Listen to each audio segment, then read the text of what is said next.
Time for the 8:30 High Beam now, and our guest is Bob Alsept, the Superintendent of Buckeye Career Center.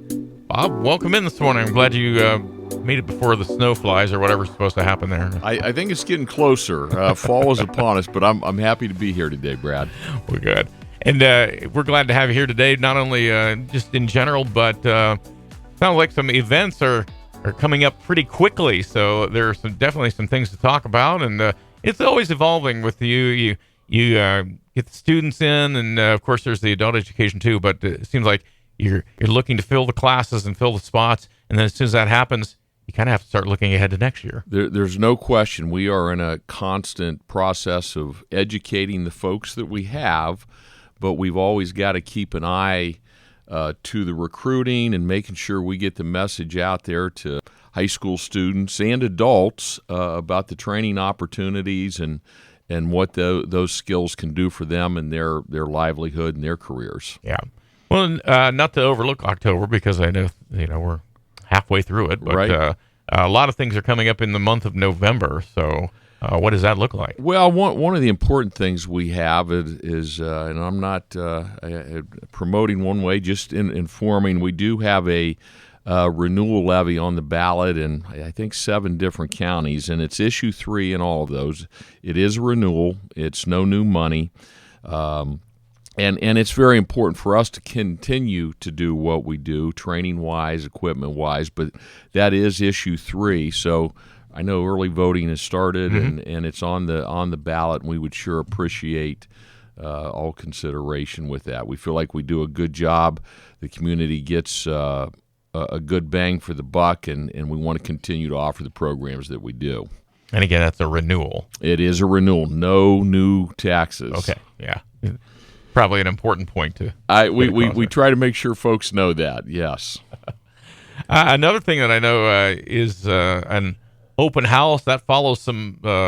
That's a big week in mid-November, correct? It is, and as you talk about having an eye toward recruiting, a big week for us is it's the sophomore visits, and from our 11 school districts.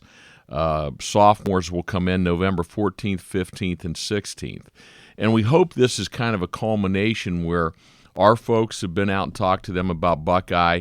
They've been here and visited when they were in 8th grade. Hopefully some came to open houses and different things. But this is where they start really making a decision about, hey, what programs do I like?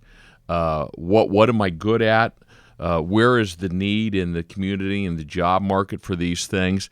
And those are important days to really narrow down, and we start taking applications right after that.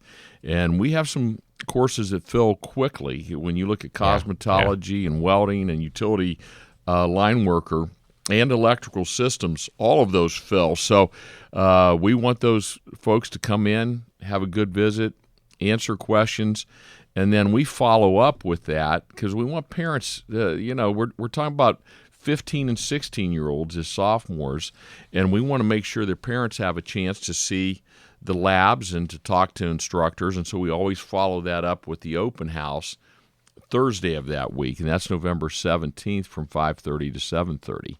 I know you've been there, 7 or 8 years? This is actually year number 9. 9?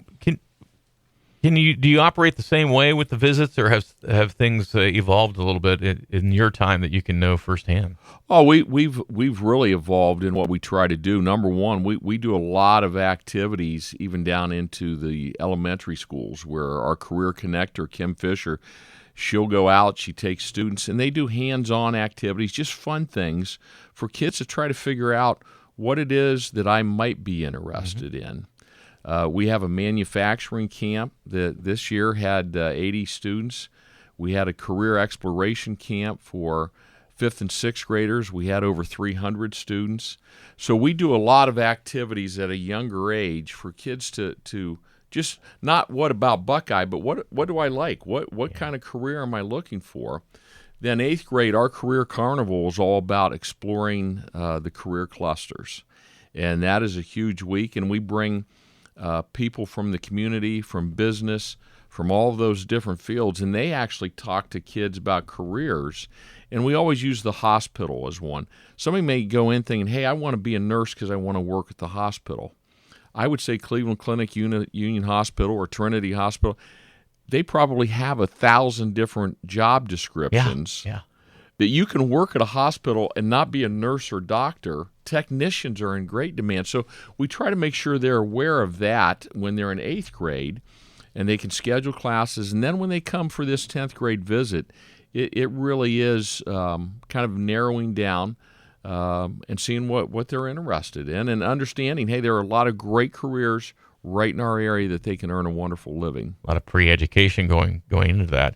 So at the open house, do mom and dad learn the same things that the sophomores have, or is there a little bit more toward financial and that sort of thing? We try to answer those questions. We have panels a lot of times where parents can go in and ask questions. We have special rooms for students who may be homeschooled or who may be attending digital academies so that they can understand how that works. All of our instructors are there, so mom and dad can go with the student and help them narrow down, hey, I like meat cutting, I like welding, I like HVAC, whatever it may be, and talk to the instructor and find out more about that because we'll start taking applications then really the week after those sophomore visits, and we want them to be informed and understand how we can help their child meet their dreams.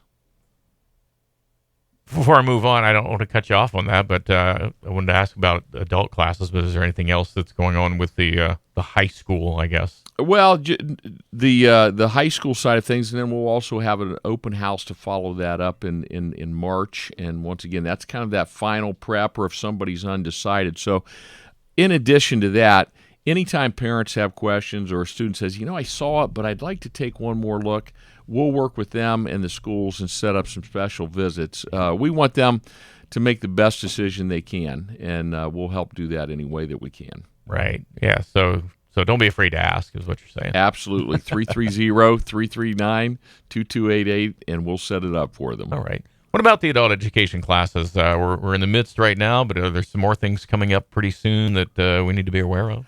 I can tell you, Brad, one of the things that I'm most excited about, our adult ed, that process of folks coming in to either get retrained or get some skills, that's a lot of fun for us, because maybe somebody didn't have the best experience in high school, and for whatever reason they didn't get the skills they want. Maybe they didn't get a diploma.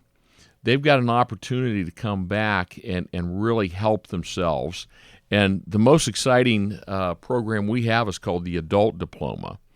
And that's where somebody who is at least 20 years old, may have dropped out of high school for whatever reason, they can come back and enroll in different courses, not full-time courses, but just our part-time. Mm-hmm. But once they get a qualifying score on the ACT work keys, and they earn a 12-point industry credential in one of our fields in the pathways, they not only get their diploma, but they get a skill. And that is one that is growing for us. I want to say we've got 40 students enrolled in that right now.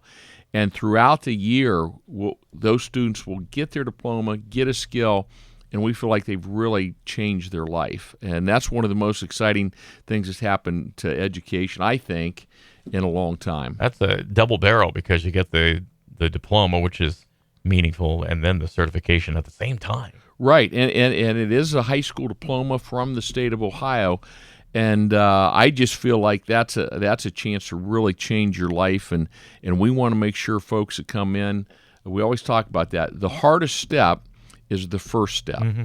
and we want to make sure we do everything we can to facilitate and make it easy for them after that hard first step. But I don't know that there's a quicker way to change your life than that adult diploma program. I'd have to agree with that. And one thing, too, is the first stop sign most people think they see is finances, but that's something that you can also talk to them about. We have multiple programs that we can help with the finances of that. The state of Ohio has some really starters, I would say. First step to help you along the way to the diploma program, and we try to make it as accessible and as inexpensive as possible, because we think for our region, this is a great step to improving our workforce, and we enjoy that. We enjoy seeing people be successful. Oh, no question. So there's no obligation, but if you have a question, you're thinking about doing something, you're a little short on money, you don't know if you can do that. Certainly, you can ask questions and not be reeled in and made to take a course. But can you look on the website and find that, or would it be better to talk to a person? I would say it's always better. You can look on the website, get general information, but I would say that follow-up call, if you're looking at the adult diploma program or one of the other full-time programs, 330-339-2288. Ask for adult education. When it comes to the finances, Megan Zimmerman is a great resource, knows all of the options that are out there, all of the programs that can help. And don't be afraid to stop in. We're there all during the week from 7:30 to probably almost 10 at night with our adult ed. We have the office is covered till 8 o'clock, so we invite them to come in, and if they just call and leave a message, we'll find a way. If you're working already and you're on an afternoon shift or a midnight shift, we'll find a way to make it work. Just give us a chance. All right, well, Bob, our time goes quickly when you're here. I don't know what happened there. Well, it's good to be here, and I love getting the information out, and go Guardians, right? Oh, that's all we can hope for. Yes. Thanks a lot. Bob Alsept, Superintendent, Buckeye Career Center, our guest this morning on the 8:30 High Beam here on the BT Morning Show.